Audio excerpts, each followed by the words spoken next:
শতাধিক ভক্তৰ সমাগমেৰে বিশ্বনাথৰ শিলাধাৰীত শ্ৰী শ্ৰী দণ্ডকালী পূজা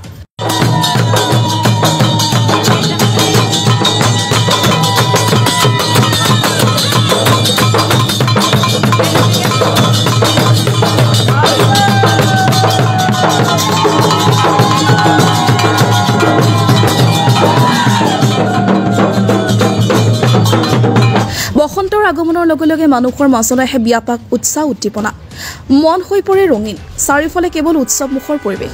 আদিবাসীসকলৰ বাহা পৰৱৰ সমান্তৰালকৈ বহাগ বিহুৰ বিশেষ মাত্ৰা প্ৰদান কৰে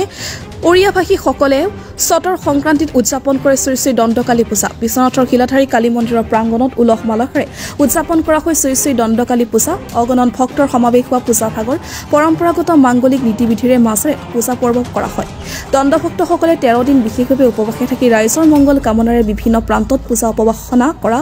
মাংগলিক পৰম্পৰাগত ধৰ্মীয় পৰিক্ৰমা সমাপন কৰে তাৰ পাছতে সাৰ্বজনীনভাৱে শ্ৰী শ্ৰী দণ্ডকালী মন্দিৰত পূজা পৰ্ব কৰা পৰিলক্ষিত হয় উল্লেখ্য আছে দণ্ডভক্তসকলে সাধনাত থাকি ভক্তিৰ পৰিচয় দিয়া এই পূজা ভাগৰ আছে বিশেষ বিশেষত্ব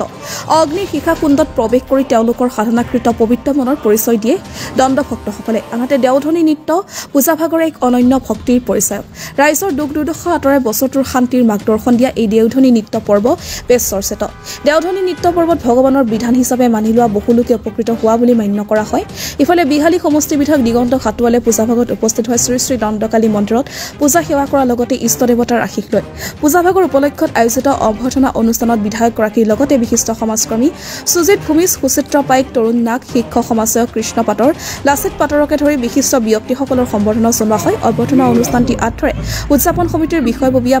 প্ৰতিম পানতাতি আৰু উমেশ পানতাতিয়ে এইদৰে পূজা ভাগৰ বিভিন্ন ধৰ্মীয় কাৰ্যসূচীৰ মাজেৰে শ্ৰী শ্ৰী দণ্ডকালী পূজাৰ সফল সামৰণি পৰে মই আজি ৰঙালী বিহু এই ৰঙালী বিহুৰ সমূহ অসমবাসী ৰাইজৰ লগত আমাৰ এই অঞ্চলৰ সকলোকে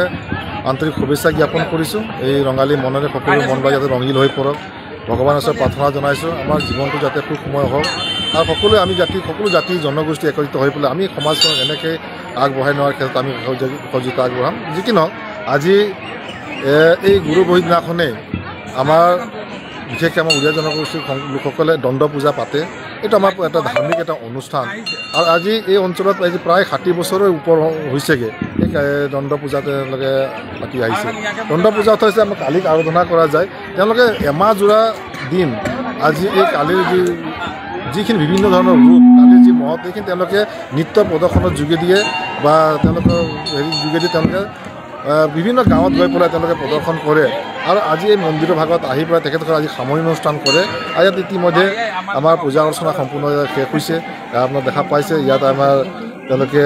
আজি জীৱন্ত মানুহসকলে আমাৰ যি জুইৰ মাজেদি আপোনালোকে এটা অঙঠা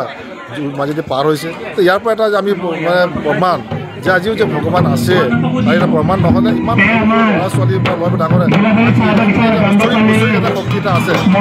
মই তেখেতক ধন্যবাদ জনাইছোঁ আৰু